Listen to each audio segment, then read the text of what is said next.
This is Tetsuwan dog, which is, of course, Japanese for Astro dog.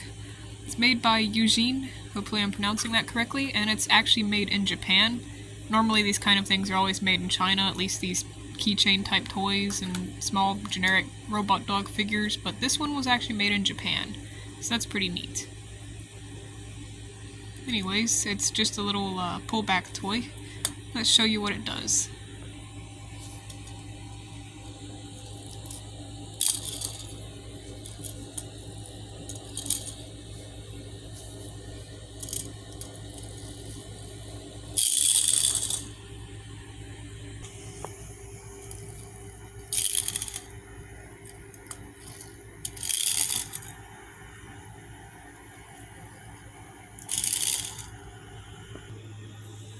And that was Astro Dog.